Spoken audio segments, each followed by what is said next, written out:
Good afternoon class fourth students. अब आपको part 3 के अभ्यास कार्य को याद करना है और इसको भी आपको याद करके कॉपी में ही लिखना है। सही का निशान लगाइए। कल्लू की बहन का नाम क्या था? आपके 3 उत्तर हैं और 3 में से जो सही है वही उत्तर आपको याद करना है। निम्मी। दूसरा है किसके पैर की हड्डी टूट गई थी? इसका भी उत्तर है निम्मी। स्कूल के फाटक पर कौन खड़ा था? मास्टर जी। कल्लू कितने समय पहले स्कूल पहुंच गया?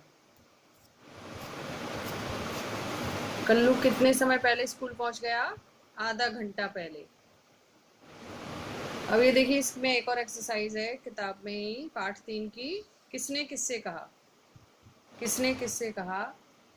कल्लू उठो, तुमने फिर देर कर दी। किसने कहा? निम्मी ने कल्लू से। सभी निकल गए बाप रे। कल्लू ने निम्मी से।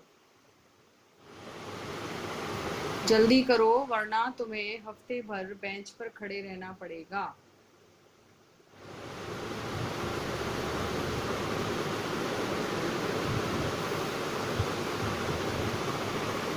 कल्लू ने मीरा से, जो उसकी सहपाठी थी, क्लास की क्लासमेट थी, उससे कहता है बड़ी जल्दी आ गए आज तो।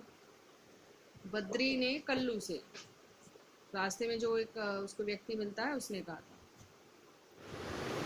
मुझे नहाने में निम्मी की मदद करनी थी। कल्लू ने मास्टर जी से, मतलब वो बहाना बनाता है ना कि निम्मी के पैर में चोट लगी है तो मुझे निम्मी की नहाने में मदद करनी थी, इसलिए ये बात कल्लू ने किससे कही थी? मास्टर जी से। आपका तीसरा कार्य है जिसमें आपको सिर्फ हाँ या ना में जवाब देना है। कल्लू मास्टर जी को बताने के लिए झूठी कहानी करता था। हाँ। निम्मी चाय की दुकान पर खड़ी मुस्कुरा रही थी। नहीं। कल्लू रोटी और प्याज के टुकड़े मुंह में भरते हुए स्कूल की ओर भागा। हाँ। मीरा नाश्ता कर रही थी। हाँ। कल्लू को जल्दी स्कूल भेजना निम्मी की चाल थी। हाँ। तो ये आपको इस तरीके से ही याद करना है, क्योंकि ये पाठ के कुछ वाक्य हैं, उनके सामने आपको हाँ या ना लिखना है। अब है आपका वर्ण विच्छेद करना है, यानी कि शब्द को में जो वर्ण है जिनसे शब्द बनता है उन्हें अलग अलग करके बताना है। कैसे बनता है? तो ये देखिए, गुगली पहला शब्द है। गुगली, तो गुगली में छोटे ऊ की मात्रा है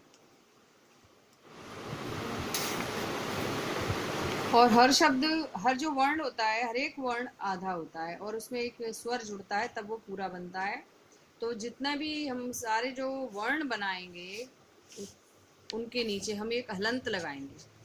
जब हम शब्द का ऐसे वर्ण विच्छेद करते हैं तो हम सारे वर्ण, ये जो वर्ण हैं ग, ग और ल, इनके नीचे ऐसे हलंत जरूर लगाएंगे, नहीं तो फिर गलत हो जाता है।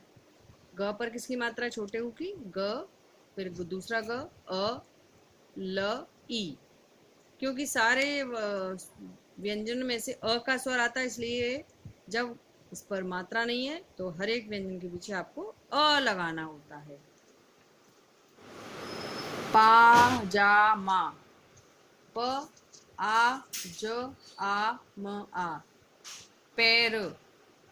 प आधा प बड़ी ए र अ।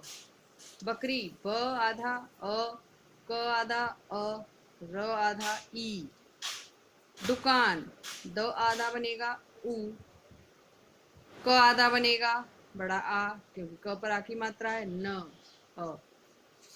ठीक है। इसके बाद है समान अर्थ वाले शब्द लिखिए। जैसे शब्द अर्थ होते हैं उसी तरीके से है ये भी। रोज, प्रतिदिन, रास्ता, पथ, सवेरा, सुबह, कसूर, दोष, मुह, मुख, किस्मत, भाग्य, घर, ग्रह, मदद, सहायता। तो ये जो है आप याद करके इसको कॉपी में लिखिए।